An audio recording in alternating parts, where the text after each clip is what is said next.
Thank you very much. Thank you, thank you, thank you. Does anybody have any questions about me before I begin teaching you the information? Anything you'd like to know about me before I start? What's that?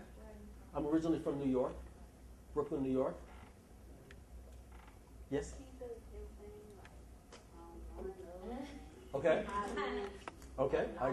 All right. All right. I was born in Coney Island in Brooklyn, New York. Lived there for a number of years. That's where I was born and raised. I met an individual who taught me a lot of what I'm going to present to you today. He was a mentor of mine, and his specialty was life wisdom, and that was something that I was really interested in learning about. How do you live? What's the purpose of life? How do you fulfill it? An understanding that took place after that completely changed me.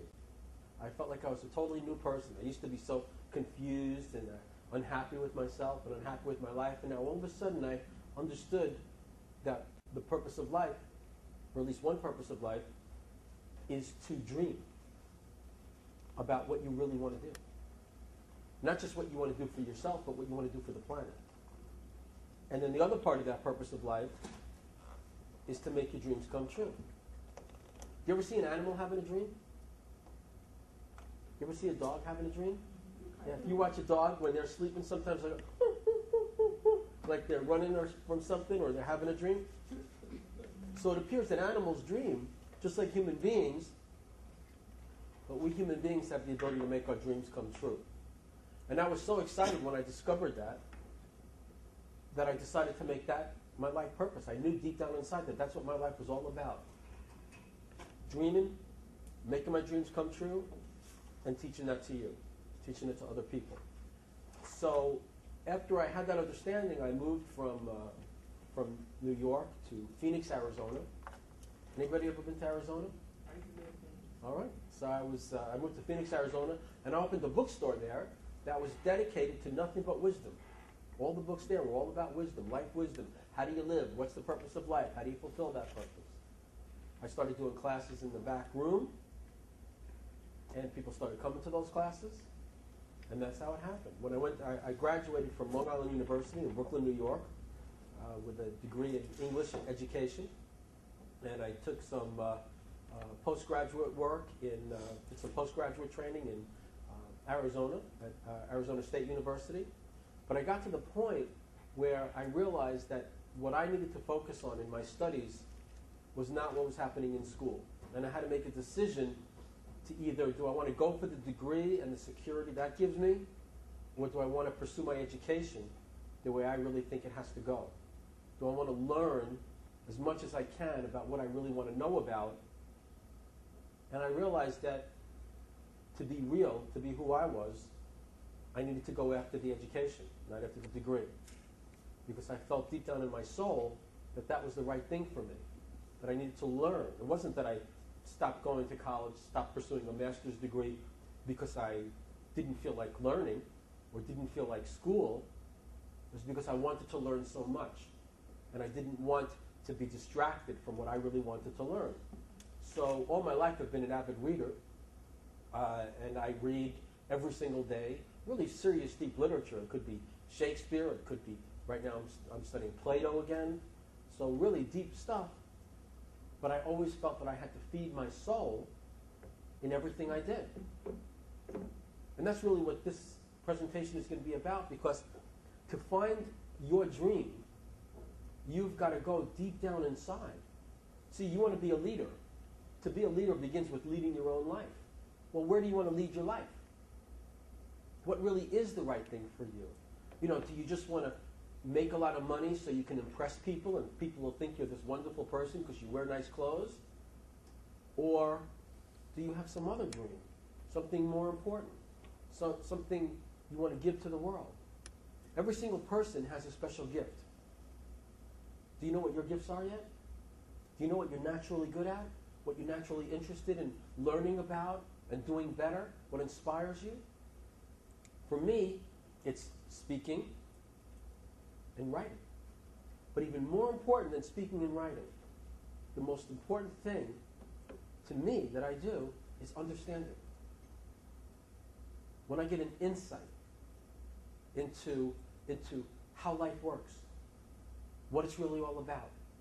For instance, when I had the insight, the realization that dreams really come true. When I realized, wow, to dream means to sort of envision yourself doing something, envision something you want happening in your life. Right?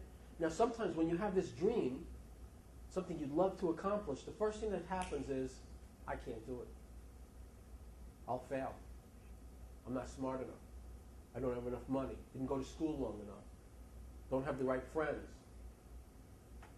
Whatever it is, there's always this voice that comes in and says, no, you can't.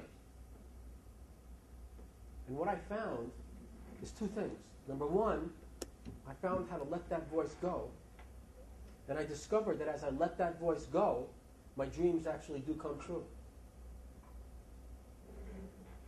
Sometimes when I'm working with teenagers, one of the dreams they're living in, one of the nightmares they're living in this dream of themselves as not being like totally cool. Where they think, well, this person's better looking, or this person has more money, or this person has more friends, or this person's funnier, or this person's better in sports, or this person gets better grades. And we live in this dream, this idea of ourselves as not being good enough, not being totally cool. Did you know that you're totally cool? Did you know that you're totally cool? And that so is everybody else? But you see, if you have an attitude that puts other people down, which a lot of people do you know anybody who puts people down? Do you know anybody? Friends, family members who use put downs? Right? Well, when you put other people down, that means that you're going to be putting yourself down. You can't honestly see yourself as totally cool unless you're willing to accept that everyone else is totally cool. You know why? Because whatever mistakes other people make, if you really knew yourself, you'd know that you could make the same mistakes. See, we don't know what we're capable of. We don't know the great, wonderful things we're capable of, and we don't know the horrible, terrible things we're capable of. And in life, as you go through life, you discover that you make mistakes that you didn't think you could make. And then you also discovered that you can make things wonderful happen that you didn't think you could make. See, it goes on both sides. So in order to accept that you are totally cool, you have to let go of the dream that you're not. And you also have to let go of the dream that everybody else is not. Because whatever mistake someone's making that you say, well, that's really uncool, you're going to see yourself making a similar kind of mistake. And sometimes we try to hide our mistakes from us because we think we have to be perfect in order to be totally cool. Let me hear everybody say, I'm totally cool. I'm totally cool. And so is everybody else. Okay. So, one of the things that totally cool means, do we know what this symbolizes? Infinity. Infinite P. That means infinite potential. You know what infinite potential means? What's that? It's a potential. You know what potential means? Ability. So you have infinite potential. We don't know what you are capable of. And the only way to know whether or not you could succeed at something is how. How long do you have to try? Until you get there, right? Now what happens though is as soon as you try to do something, right? As soon as you try to do something really big and important, one of the things that's going to happen is you're going to find adversity. You're going to find an obstacle, a disappointment, something that takes place that tells you, hey, maybe you can't do this. Maybe you're not that great.